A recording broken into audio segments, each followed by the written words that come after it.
Hello and welcome to the Mayhem. When you're walking and talking and freaking and yelling and busting and speaking and looking at a boy, no one tell us what to do with your high top shoes and your wavy toes with the black shorts. So don't let them get away. Don't think they can play and nail 'em to the wall because you really need to say. Gotta go straight, they back up, bring me my right back. Turbo jacket.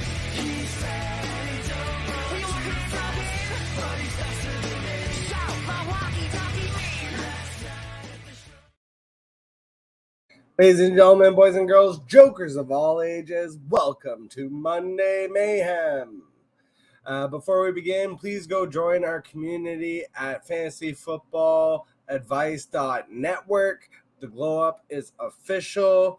You can join and become a content creator yourself, or if you're just looking to interact directly with, some fantasy experts and a joker, you can go in and explore for free now. Which is really cool. And then if you decide it's for you, you can go ahead and sign up. Today we are doing the week 1 preview. I finally have got pretty much all my drafts are done.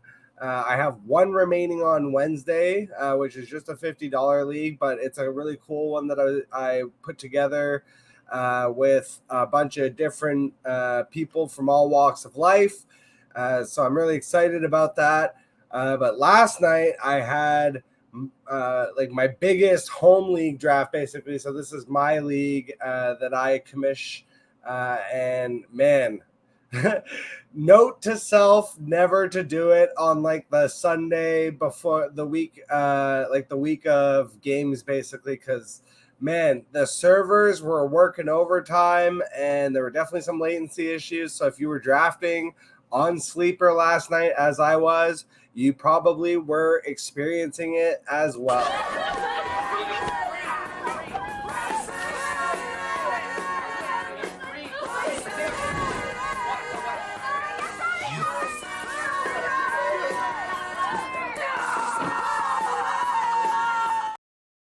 So it was definitely a rough experience, but I will say shout out to Sleeper, because even with the latency issues and everything, it was very easy as commissioned. So at one point, someone got auto drafted and we ended up going through a whole round almost. I had to roll it back all the way to that pick. It was extremely easy to do. I had it open on my desktop. Bingo, bango, bongo. Draft definitely went longer than expected and anticipated, but we got her done, and everyone was happy with their teams despite the multiple issues. And of course, home leagues, there were 2 times where kickers went early, and I thought it was the latency issues, so I had to pause the draft, message that manager, and be like, did you actually mean to make that pick? And both times, they were like, yes, that was on purpose. I think it was Justin Tucker in the 8th and Daniel Carlson in the 10th. And the second one I'm fine with, but the Justin Tucker, as much as I love Justin Tucker, taking him in the 8th round, and there's not some crazy kicker scoring. It's just 1, 2, 3, 4, 5 for 10, 20, 30, 40, 50 yards. I thought it was a little insane, but that's home leagues for you.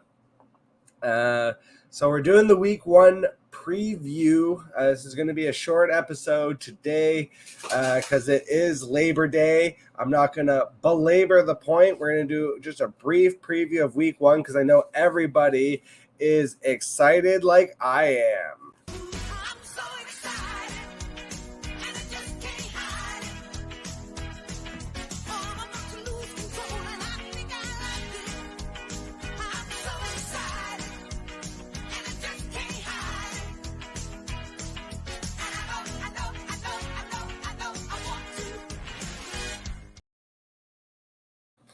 Yeah, we're getting those drops in early. So just quickly, shout out to @Dr. Jesse Morse. You can follow him on Twitter. Shout out to the Fantasy Doctors. Highly recommend that you go follow them. Just quickly looking at some of the major injuries that you need to monitor for week 1. Cooper Kupp, obviously, with the hamstring is of major concern. Probably not going to be available. Jerry Jeudy almost definitely is not going to be available. Terry McLaurin with his turf toe, probably not available week 1. Apparently, George Kittle suffered a groin injury that I was kind of unaware of. And then even more concerning, he suffered a setback, which may prevent him from playing week 1, but shouldn't keep him out long term. Jalen Waddle is probably going to play through it, but he may have bruised ribs. He has some kind of, they just called it like a midsection injury. The fantasy doctors are saying maybe it's bruised ribs. It's not 100%. He may not be 100%, but he's definitely at risk of re-injury. Mike Evans, he's got the little groin thing going on, but it's small. He should play. Obviously, there's always risk of re-injury, but even I, with my Jamoke self, have played through a groin injury before. So as an NFL player, he should be all right. JSN with the wrist surgery, that was kind of a surprise pop-up during the offseason. He's probably not going to be fully available until after their bye week for Seattle. Kadarius Toney perpetually injured, but is supposed to be available for week 1, though he could be playing a lower snap count. And then Zach Moss has a broken forearm, which means that it's ugly already in Indianapolis. And it looks like it's going to be a combination of Deion Jackson starting with Evan Hall as the backup and probably a couple randos mixing in. The whole thing, this is why, again, you pay Jonathan Taylor, best offensive player on your team. Even if he is still hurt, I feel like he'd be more willing to play through it if he had an actual contract, just saying. But maybe that's not the case. There's rumors now with Kareem Hunt being out there and previously connected to them that he could pop up in Indianapolis. But just in general, this situation is one that I'm avoiding completely because it's week 1, and if it was week 10, we'd be having a very different conversation here, trying to parse out who actually is the meaningful running back that you need to own in this backfield. But it's week 1. I would hope that coming out of your draft, you took a couple of running backs that you can start week 1, and you're not having to already go to, waiver wire levels. Because, like, for example, in my 12-man league, I have 2 leagues this year where the grand prize is $1,000. And in one of those leagues, it is a 12-man league, but the bench is shorter. So it's only a 5-man bench. And it's like in that instance, and I already have a lot of running backs. I drafted Najee Harris. I drafted, I think it was Najee Harris and Nick Chubb, if I'm not mistaken. And then I also have the combination of Antonio Gibson and Brian Robinson. And then I have another running back kicking on that roster. But the bottom line, David Montgomery is the other one. Excuse me. So, yeah, I've got like 4 viable running backs. I don't need to be going out to waivers and wasting my time right now trying to capitalize on the Indianapolis Colts backfield, which ultimately it could be that nobody is worthwhile right now. Because, again, it's week 1 and you should have better options. Again, unless, like, you're in, like, a deep dynasty league, I could see that way. For example, I have a 16-man dynasty league where it's very much a league of haves and have-nots. And so if I was one of the have-not rosters, then, yeah, I would be targeting Deion Jackson, Evan Hall, Kareem Hunt, and whoever else could pop up for that backfield, even Zach Moss at this point. So it's just, I'm kind of just out on Indianapolis because if you take away the running game, it's going to be hard. I don't see Michael Pittman as like an elite route running separator wide receiver that is just going to force teams to have to cover him. He is more of like, he's really good. Don't get me wrong. I'm not trying to, poo-poo Michael Pittman's talent. I just don't view him as like a Randy Moss or a Megatron or like a game-changing wide receiver in that sense. I do see him as more of like just a really solid like wide receiver 2, ideally, that you would want on your team. But yeah, it's just like I said, week 1, you start your studs. You drafted them for a reason. You shouldn't be having to mess around with the likes of Colts running backs at this point. And so that's a nice little segue. We're just going to jump right in to the week 1 preview. So the first matchup here, Thursday, Lions-Chiefs. I mean, this is fire up everyone. It's the first game of the year. If you have assets in this game, you're probably wanting to play them anyways, but the matchup also, is one that is viable for producing a lot of fantasy points. I could see this being hitting the over on a 50-point over-under. So I'm basically, except for the Chiefs wide receivers, again, barring like I'm in like a crazy deep dynasty league, but this is very much a wait and see approach for me. I'm not trying to jam Sky Moore into my lineup, even though it is the Detroit Lions, unless it's very much like as a second flex play in a league where I'm starting 3 wide receiver, 2 flex kind of thing. Like there are very deep formats that exist where you're kind of you're playing guys just exclusively based on matchup almost. But in most normal leagues, you should not have to play Sky Moore week 1. And whether that's Sky Moore, Kadarius Toney, MVS, or Marquez Valdez Scantling, one flew over the cuckoo's nest, Justin Ross or Rashee Rice, take your pick of which wide receiver is going to hit which week. Just because one hits week 1 doesn't mean that it's necessarily going to reproduce. But I do want to see what the sets look like, what the route percentages look like. I want to see kind of how they're being utilized. And, in that sense, it can maybe be a little bit more predictive. But for the most part, I'm not trying to start any Chiefs wide receiver.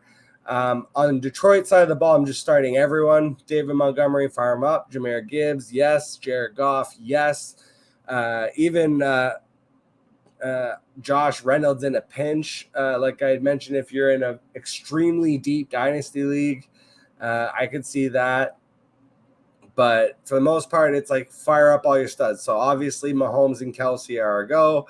Goff, Amon-Ra, Gibbs, and Montgomery. And even Laporta, I would fire up Laporta, even though the rookie tight ends, yes, it's based on camp reports, but I just I would take that chance as long as it's only in your tight end spot. I would have a hard time believing that he's going to get less than 5 to 7 fantasy points, and I see a lot of upside. If he catches a touchdown, I could definitely see him finishing as a top 10 tight end on the week. And if you took Laporta, now granted, this has to be a situation where you basically punted tight end and Laporta was your first tight end off the board.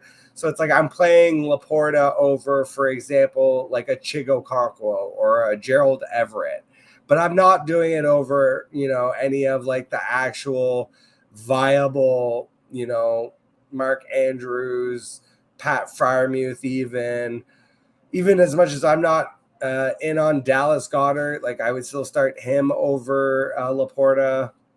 If you are the George Kittle owner, though, and for some reason Kittle's not available week 1 and you happen to have taken Laporta as a backup, then that could be a viable start for you. So, though, pretty much it's the first game and it's a good matchup. So any excuse that I can find to slide one of those guys into my lineups, I'm going to try and take it. Next up, Panthers-Falcons. For this game, if I can help it, I am only starting Drake London on the Falcons side. I very much am and Bijan Robinson, sorry. I'm very much in wait-and-see mode for Kyle Pitts. Already the reports are that Arthur Smith is just continuing to put Kyle Pitts into schemes and places on the football field that help the real life football team, but that are not viable for fantasy production, aka using him again in those heavy tight end blocking sets, which is great for the Falcons, not great for your fantasy team. So unless I see otherwise, I'm kind of out on Kyle Pitts. I don't have any shares of him. If you drafted him, you kind of are forced into starting him, which is exactly why I didn't want to draft him. For example, like I'm so out on Kyle Pitts that week 1, I would rather just take the chance on Sam Laporta and see if he hits, because I literally think that it's about the same percentage as like Kyle Pitts succeeding in this offense. So I'm in on Drake London because he is, to me, like the AJ Brown light for this offense that Arthur Smith wants to run, which does basically like the entire passing game revolves around a big body wide receiver doing elite things on the outside. I'm okay with Mac Hollins' dart throw in deep leagues. Again, you must be in 16-team dynasty with like full rosters or something very deep for that. But otherwise, like I want to see how Desmond Ridder performs. Same thing with just like the connection to Kyle Pitts. I'm still not buying in on it. Just and then Bijan Robinson. I think everyone's very excited to see Bijan Robinson. Obviously, you're starting him if you drafted him in the first round. On the Panthers side, I'm not really excited about starting Bryce Young unless it's a super flex and you're kind of forced into it because you didn't take a second quarterback really except for him. But for the most part, you shouldn't have to start Bryce Young. But I am very excited about, and I would be starting Adam Thielen. So if you are the Cooper Kupp manager, for example, or you are the Jerry Jeudy manager, you are the Terry McLaurin manager, and suddenly you are looking up and you are missing your wide receiver 1 or wide receiver 2 for week 1, Adam Thielen is absolutely a viable starter that I would slide right in. He's being targeted on third downs. He's being targeted on red zone. And especially like in the early weeks of the season with the new juice and chip on his shoulder of coming over to a new team and being the veteran presence and being the one that Bryce Young ultimately leans on, I'm expecting a decently big game for Adam Thielen out of the gates week 1. And when I say decently big, I'm talking about I definitely see him having 7 for 80 and a touchdown, something along those lines. So absolutely would be starting Adam Thielen if I'm in trouble. So obviously I'm not saying, you start Adam Thielen over a Devonta Smith or, over even like a Deontay Johnson, for example. But again, if you're in that situation, you took Cooper Kupp and then you also happen to have drafted Adam Thielen late. Adam Thielen to me is not going to sink your lineup, and you can slide him in to be a viable replacement at least with an upside chance at a touchdown. Because as much as the Falcons defense has improved, I don't see them being as like stalwarts that are just going to shut out the Panthers. Sorry. Next up, Texans Ravens. In this game, you're firing up all of your Baltimore Ravens, except for Rashad Bateman. I'm not totally sure what's going on there. Now, if he makes the field and he's playing week 1, then sure. But if he's playing even in a limited capacity, then in that case, preferably I would want to look elsewhere. I kind of want to see the Ravens prove it in terms of the upgraded passing game that we have been told about basically all offseason. Now, Todd Monken has consistently ranked in the top 10 of like passing percentage offenses. And using a lot of 3 and 4 wide receiver sets. So I do think that there's a chance that Bateman could still hit, but the fact that you're going to be splitting it 3 ways with Zay Flowers, Odell Beckham, and then still, Mark Andrews is ultimately like the lead target there. Again, I just want to see kind of how things work out for the Ravens. Again, the Texans present as maybe not the type of team that's going to push them for 4 quarters, but hey, we could always be surprised. On the Texans side of the ball, I know a lot of people love Nico Collins. I know there's a lot of Tank Dell truthers out there. I'm not starting any Texan against the Ravens except for Dameon Pierce. Like if I drafted Dameon Pierce as my running back 2, then I am going to start Dameon Pierce. But there is not a Houston Texan making my lineup unless, again, it was in like one of those like super deep dynasty leagues where you're having to like, if you're deciding between like, Joshua Kelly, the backup for the Chargers, or sorry, I said Joshua Kelly. I meant Joshua Palmer, who has the third wide receiver or fourth wide receiver at this point for the Chargers, or you decide like that's where it's like, okay, fine.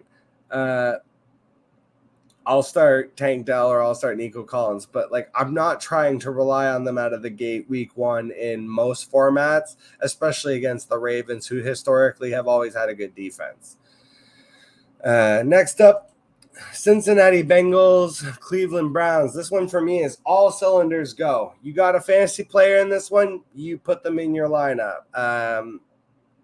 Even again, auxiliary pieces like a Donovan Peoples-Jones or on the other side of the ball, a Tyler Boyd.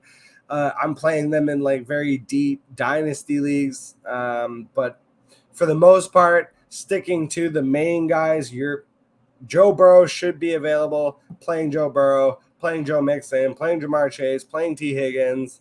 And then on the other side, firing up Deshaun Watson, firing up Nick Chubb, firing up Amari Cooper, and even Elijah Moore and David Njoku to me are viable starts. This is one of those matchups that I could see sneakily getting into like a 60-point over-under where it's like final score 33-30 kind of deal.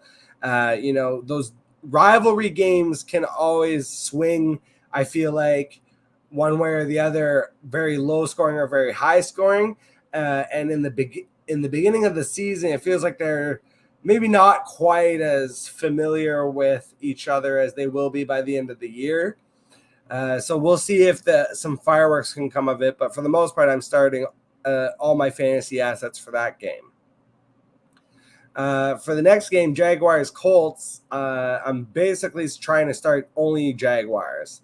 So Calvin Ridley, even though I'm not like huge on him, if you drafted him, you're playing him. Christian Kirk is in. Evan Ingram is in for me. Both running backs, I think you can play Travis Etienne and Tank Bigsby comfortably in this game because I would expect the Jaguars to be ahead and then leaning on the run for most of this game. I am not starting any Colts if I can help it. Like if I have Anthony Richardson or Michael Pittman and I don't have the option to go anywhere else, then I guess I will play them, but I'm avoiding the running backs like I mentioned at the top of the show. And generally speaking, like if I took Richardson for upside as my second QB in a single QB, I'm hoping that's the only place I drafted him because he's definitely riding my bench week 1.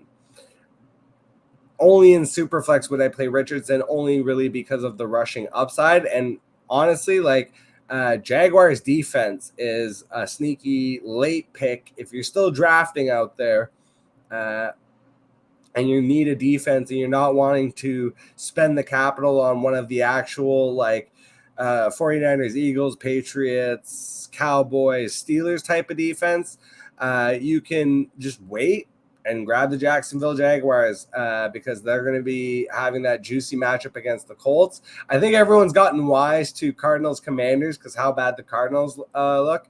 It would be very NFL for the Cardinals to smash week 1 and then lose the rest of their games for the entire year.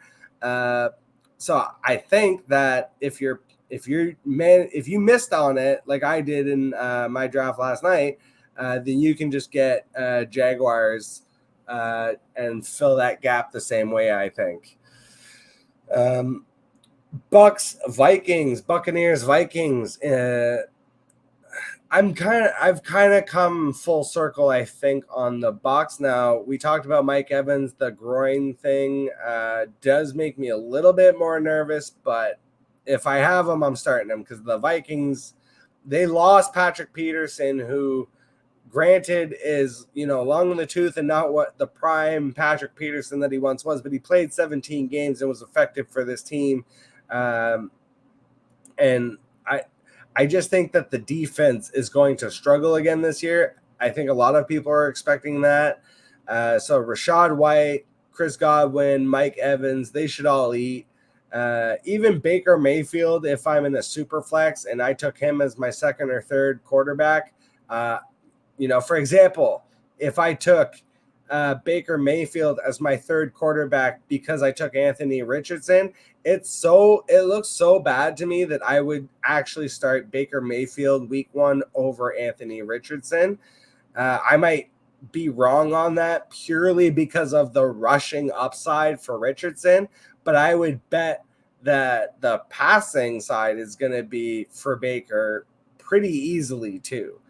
It's an easier matchup, better weapons around him. Like I don't really conceive of a way that Baker Mayfield doesn't outscore Anthony Richardson just in passing numbers for that week 1 matchup. Granted, not probably even for the whole season to be, if I'm being honest, but like I'm gonna keep it to just that week 1 that for sure Baker Mayfield's gonna have more passing yards and touchdowns than Anthony Richardson, I would think.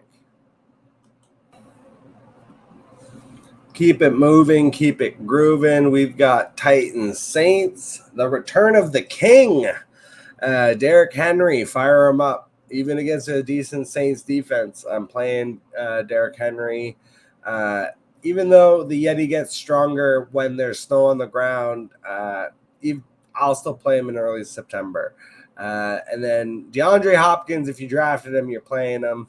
Again, Saints defense, it's a tough road matchup. I think it's actually good for the Titans that they'll get a tough road matchup, and we'll kind of get to see this new / old offense and how it runs.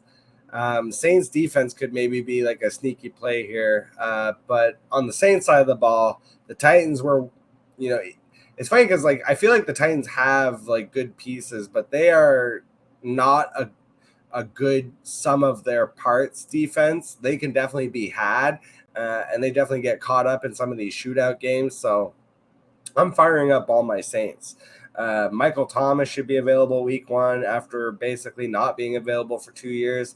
If that's true, I'm playing him. Chris Olave for sure. Jamal Williams, sneaky play, especially Kendre Miller didn't make like the top of the show injury reports, but he tweaked his hamstring. So I think Jamal Williams is definitely going to see the bulk of the work week 1. So he is a fine play, especially because for sure Kamara is not available for at least 3 weeks. And then I would even play Juwan Johnson. It's kind of gross because they're rolling out the bones of Jimmy Grandpa, and you still have the hybrid quarterback there. I'm forgetting his name right now, but Taysom Hill. You still have Taysom Hill there too. So it's just like it's kind of gross, but I think Juwan Johnson presents as like the actual receiving tight end that you want to own from the Saints, if there is one to own. And again, it's it's matchup based. It's tight ends. It can always be kind of gross for tight ends, but you have to be down in the bottom of the barrel. You have to have basically punted the position. It's like if you're asking me, should I start Hunter Henry or Juwan Johnson? Okay, probably Juwan Johnson there. I could see Hunter Henry having a decent game, but I'm going to roll with Johnson there. But you're not starting him over any viable tight ends. 49ers, Steelers. This one to me is sneaky good. All cylinders go. I am playing, obviously, CMC, Debo, Ayukin. Basically, Kittle, if he is available, and even the quarterback there, Brock Purdy, in Superflex formats, I would fire him up. On the Steelers side of the ball, same thing. Superflex formats, I'm playing Kenny Pickett. And Najee Harris, to me, is to the moon. That's like my number one guy this year. So obviously starting him every game that he plays. And then I think Deontay Johnson, George Pickens, and Pat Freiermuth, you fire them all up. Cardinals, Commanders, do not play any Cardinals players, please, for the love of God. I will give you a pass on James Conner because we have to. In Megala Bowl, I actually basically punted the position, and so my two main running backs in that league are James Conner and David Montgomery. So like in that situation, yeah, I'm going to start James Conner, but if I took him as my running back 3, honestly, I'm almost like I'm so nervous about the Cardinals, and the Commanders have a really good defensive line. I think it could be an actually really ugly panic week for James Conner week 1. So hopefully you didn't draft him and you'll be able to maybe, send some buy low trade offers if the Cardinals look like the dumpster fire that everybody's expecting week 1. But like I've said before, it would be very NFL for the Cardinals just to come out and absolutely smash, look like a stalwart team, and then just a fold like a cheap suit for the rest of the year and not win another game. So it literally could be either or. Packers-Bears rivalry matchup. I think we're all excited about this one. For me, this is all cylinders go. Even in a single quarterback league, I think because of the nature of the matchup, the fact that the score could get pushed up by the teams kind of going back and forth, I'm willing to play Jordan Love, fire up Christian Watson, play Romeo Doubs, Aaron Jones, yes. AJ Dillon's the only one that maybe I'm a little worried about because I do see this being a little bit more of a shootout and not one where they're going to lean on AJ Dillon to grind away. So if you took him as like an RB3 or RB4, I might see if I could fade him for a week and play him more in matchups where I expect the Packers to be leading. But Bears side, Khalil Herbert, fire him up. DJ Moore, Justin Fields, obviously in your lineup. And even Darnell Mooney I like in this game. Raiders, Broncos, same thing. Just all cylinders go for me. This is either going to be a total dumpster fire or it's going to be a barn burner. I feel like both offenses, you're looking at like a lot of decent pieces. The Broncos are already looking banged up, though, and I think that could definitely play a factor. The Raiders looked so much better in the preseason than I was expecting. I kind of thought the Raiders could be a dark horse for competing with like bottom of the league this year, but they've looked so good in the preseason. And yes, it's just the preseason, but like when you're having collective team efforts on a continuous basis for 3 games in a row before the regular season starts, there is something to be said about momentum and consistency.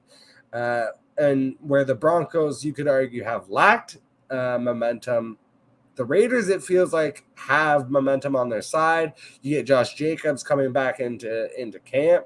Like you look at Jimmy G surrounded by Devontae Adams, Hunter Renfrow, who is completely forgotten, and Josh Jacobs.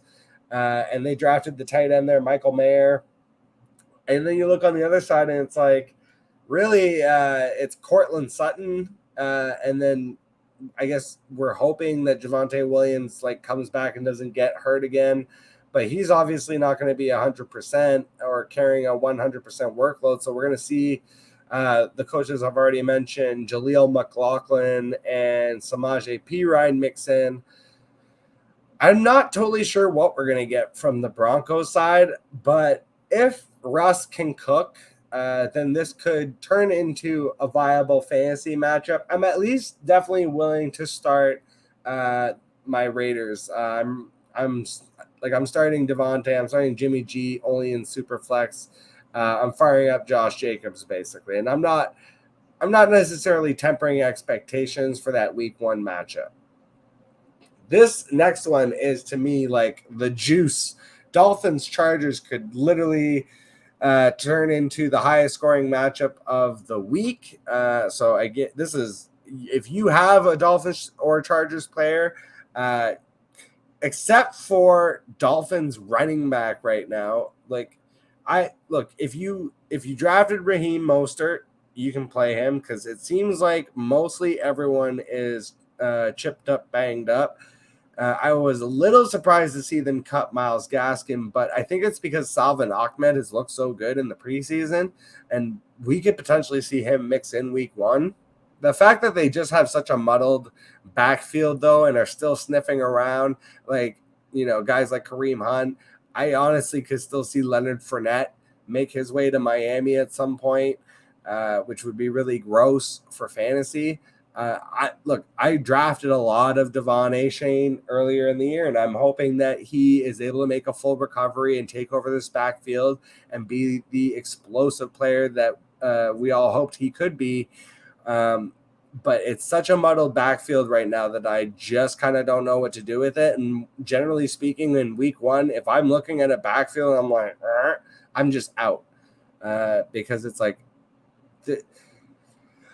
I would literally rather start either of the Commanders running backs, whether that's Antonio Gibson or Brian Robinson against the woeful Cardinals, than any of the guys that are going to be in the Dolphins backfield, basically. And that goes the same for the Colts. Next, Eagles, Patriots. This one I could see kind of going either way. I'm not super enthralled with everything going on with the Patriots. Like, you bring in Ezekiel Elliott, which is like that could be like the most boring fantasy viable move. I could see a world where Zeke has 10 touchdowns and just ruins the life of Ramondre Stevenson fantasy managers. I'm hoping that doesn't happen because I really feel like it's just going to be a boring offense of like lots of, Ramondre between the 20s and Zeke at the goal line, which would not be very fun to watch, but is effective for real life football and for their defense. The Eagles, though, I feel like it doesn't even matter who the opponent is. Like, just whoever you have. If you have Jalen Hurts, AJ Brown, if you have one of the running backs, like, I'm not as scared of the Patriots, and I think most people are not as scared of the Patriots as we may have once been. Though I will say, if I was gonna go with a Eagles running back week 1, I'm probably rolling with DeAndre Swift, hoping for more receptions and receiving work as opposed to straight running work, because the Patriots do still have a good defense. Rams, Seahawks. This one I had really high up on my list, but if Cooper Kupp's not available, I'm definitely going to be fading the Rams a little bit. I really liked Matt Stafford in this matchup, but obviously, again, without his number 1 wide receiver, as much as I like Puka Nacua and the glowing reports out of camp, as much as I do see Van Jefferson as like a viable wide receiver too, without Cooper Kupp, like, the passing offense specifically does not run. Stafford can kind of force the issue a little bit, but he's not going to be set up to have like an optimal game. And so, at his advanced age and being a stone pony, you kind of need that from Stafford. And he's been going so late that you probably should have drafted him more as a quarterback 3 in Superflex League. So hopefully you're not forced to play him. And then on the Seahawks side of the ball, fire up everybody. Like, the Rams defense, I was looking at the other day, and I was like, oh yeah, they had like all these great names that they brought in. It's like now it's like back down to like Aaron Donald and a bunch of dudes that they drafted that probably nobody's ever heard of.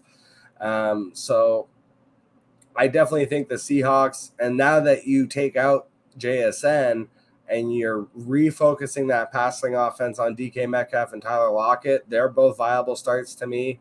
I would start as long as he's healthy, Kenneth Walker, I would start, and I would even fire up Zach Charbonnet in this one, because I do see Seattle being able to kind of lean on the running game a little bit more in this matchup.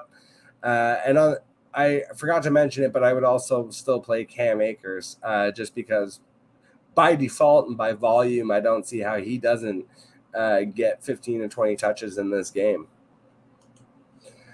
Cowboys, Giants.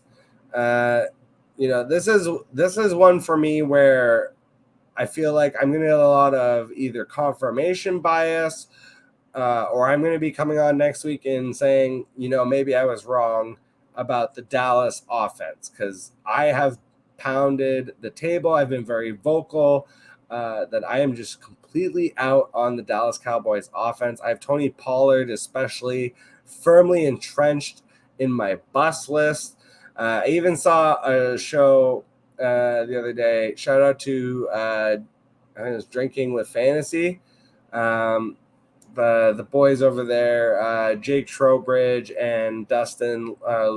I'm forgetting the last name. Apologies. They may be drunk, but I'm stoned. So yeah, it's just like they were saying basically like discussing like, would you rather have Tony Pollard or Derrick Henry? And that's crazy to me. Like, it's Derrick Henry so clearly and obviously. Tony Pollard, for one thing, has never proven to be a workhorse running back. It's not like he's ever had like 300 plus touchdowns. I hear immediately, Zeke was there. Okay, that's fine. Tony Pollard is also not exactly built like a workhorse running back. He's about, I think he's 6 foot, and he's under 210 pounds. I think he's 6 foot 205. So he is a good running back. He's explosive runner.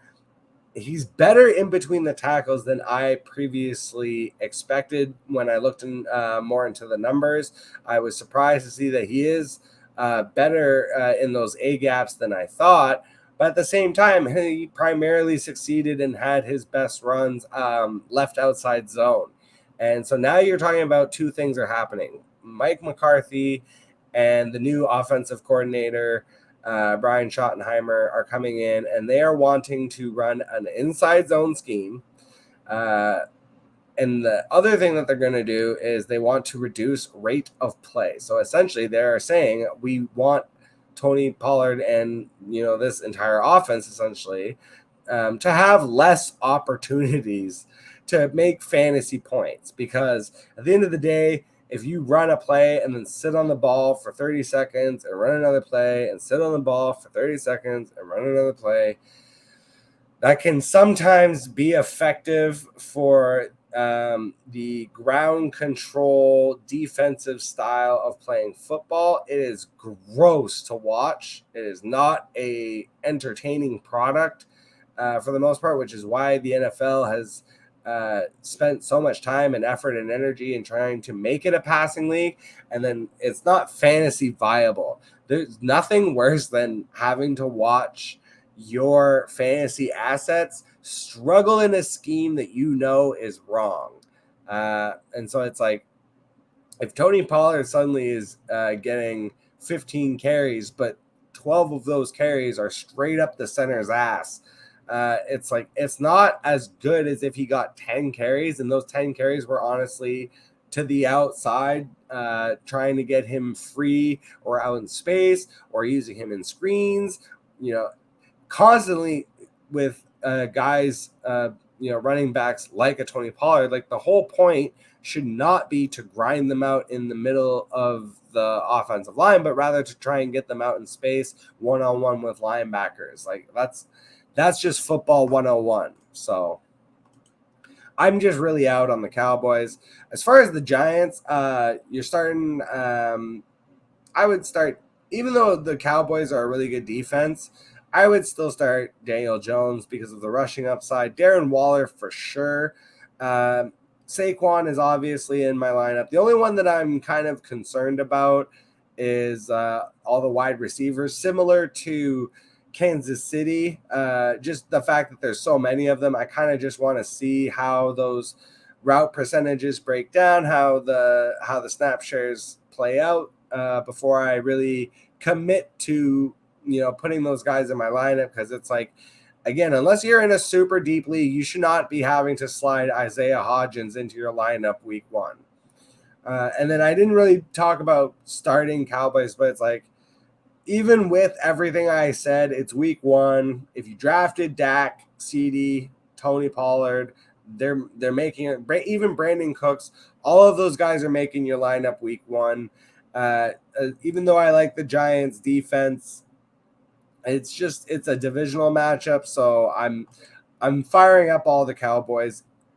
Even though I didn't personally draft them, if you did, absolutely you should be starting your Dallas Cowboys. Again, this is just like a reminder too that you should be starting your studs. You should be starting all the best players that you drafted. You drafted them for a reason. They should crack your lineup at least in week 1.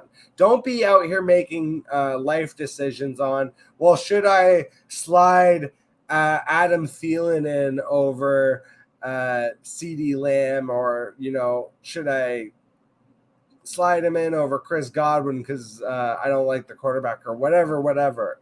Should I start Jalen Hyatt over proven X receiver Deontay Johnsons of the world or whatever? It's like, no, you need to just, that first week, you drafted them for a reason. Make sure you start your studs, please. And then last up, Bills, Jets, all cylinders go here. Very excited for this game. It'll close out the week on Monday Night Football. And we'll get to see our first real taste of Aaron Rodgers in another uniform. And even though the Bills defense is good, actually both defenses are very good, you're starting, this could turn into a little bit of a barn burner regardless, and I would definitely be starting all of my offensive pieces here. So the only thing is, on the Jets side, who the running back you want to start is. Again, I think this is just a situation where if it's not Breece Hall, I'm just avoiding it and starting, one of my studs per se. So again, it's like, I have a lot of teams where my second or third running back is David Montgomery or Brian Robinson or, a Rashad White type of character, someone along those lines. I'm starting all of those guys in my lineup along with like the whatever Studley running back I drafted. Like, I'm not overthinking week 1. Even if you take the L week 1, it's not even that big of a deal. You can recover. I always look at week 1 as like the wins and losses don't matter, but the situations do. And being able to parse out really and get that early clairvoyance of like what situations that we all expected are going to work out and which ones are not. And if you can get the early jump on that after the first week runs, that's where I feel like you can gain an advantage, as opposed to like really sweating out, and having to like figure out your roster decisions for week 1. Again, just start your studs. That's it for me today.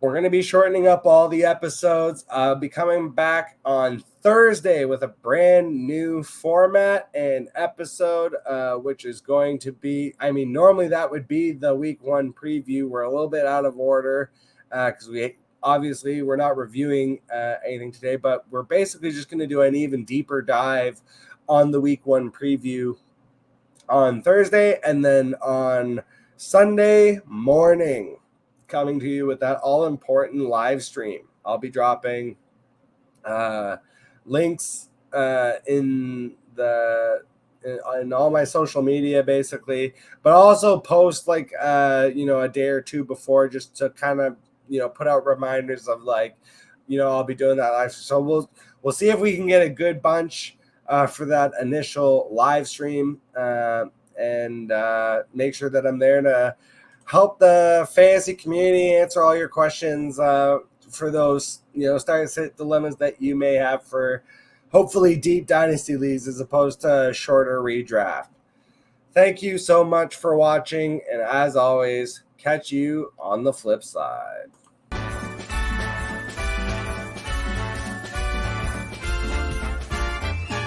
It's the most wonderful time of the year. We've got football that's starting and men who are farting from drinking cheap beer. It's the most wonderful time of the year. With the fantasy drafting excuses we're crafting to keep the wife out of our hair. There'll be wings we are pawing and blueprints we're drawing to make a toilet out of our chair. Toilet chair. It's the most wonderful time of the year. With the chips we are munching and dips for our lunching and a team we can cheer. It's the most wonderful time. How the most wonderful time.